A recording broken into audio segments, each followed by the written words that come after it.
Trong diễn biến những tập tiếp theo của Đấu La Đại Lục, sau khi được Hải Thần trợ giúp chạy thoát khỏi sự truy sát của Bỉ Bí Đông, Đường Tam đã nhanh chóng hội tụ cùng Tiểu Vũ và hai vị Xâm Lâm Chi Vương.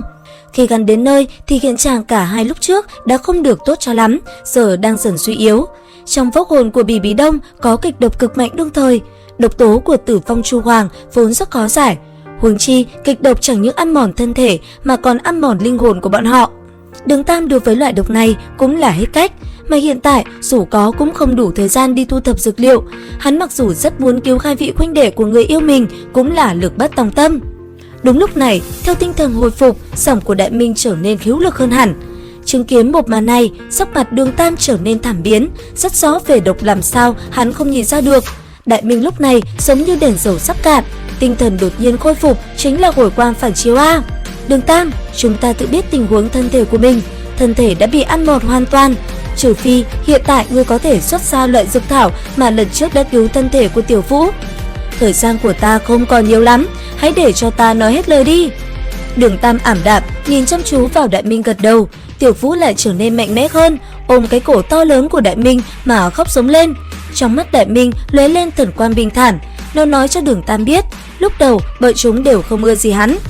Bởi vì trước khi hắn xuất hiện, ba người bọn họ sống rất vui vẻ hạnh phúc bên nhau, nhưng từ khi có Đường Tam, tâm tư Tiểu Vũ đã đặt hết lên người hắn, loại cảm giác này đâu phải ai cũng có thể hiểu.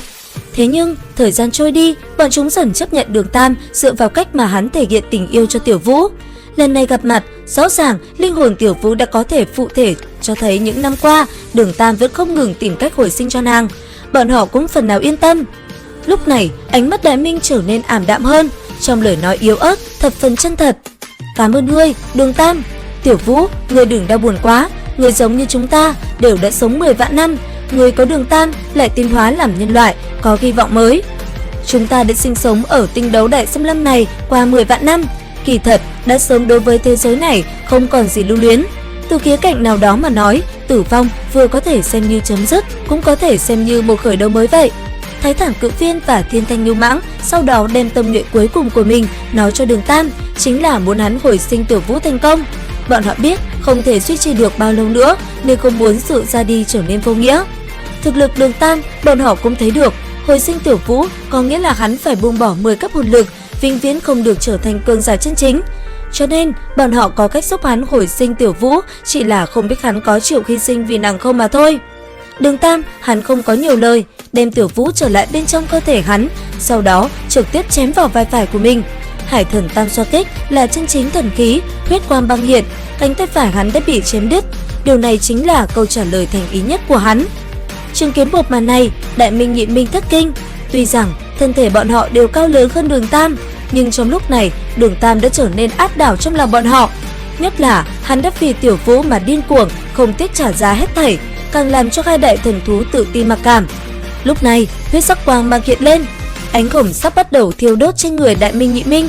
Đó không phải là hỏa diễm mà là một loại huyết diễm cực kỳ đặc thù, mà trong đó thiêu đốt còn có tiên huyết, tính mạng của bọn họ, còn có tu vi 10 vạn năm. Đúng vậy, bọn họ lựa chọn cách hiến tế cho Đường Tam. Rốt cục, quang mang trên người hai đại thần thú hoàn toàn nhạt đi. Thanh âm cuối cùng của Đại Minh vang lên trong lòng Đường Tam.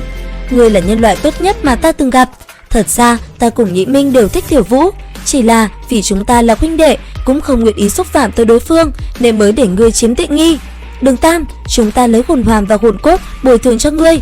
Có lẽ ngươi không nhất định phải bị giáng cấp, cho nên chúng ta cũng không có thiếu nợ ngươi. Không nên quên lời hứa của ngươi, thay chúng ta mà bảo vệ cho Tiểu Vũ. Lúc ngươi tự đoạn cánh tay phải, ta đã coi ngươi như huynh đệ rồi. Đường Tam nghe một lời này, hắn trở nên bất động. Thì ra bao lâu nay hắn vẫn luôn có hai tình địch, mà tình cảm bọn họ dành cho Tiểu Vũ không thua kém hắn là mấy. Thế nhưng đối với hai tình địch này, hắn không hề ghét bỏ, hơn hết trong lòng lại vô cùng cảm kích bọn họ.